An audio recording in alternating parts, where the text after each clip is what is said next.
Hai guys, so hari ni Aisyah nak review Kunafa Ewa bersama Ayu. Terima kasih. Aisyah akan mukbang. Sebelum ni ada orang teman, tapi kali ni Aisyah mukbang seorang-seorang saja. Wow, so pretty.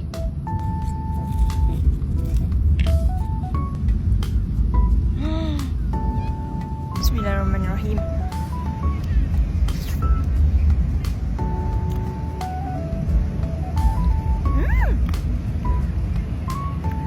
Aisyah tak ingat dia sedap ni.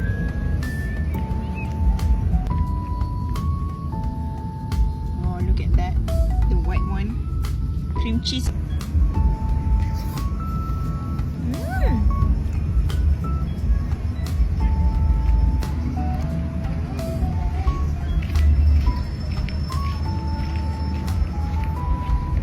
Sajalah kita punya review dan mukbang untuk Mangga 5 by Kunafa Ewa.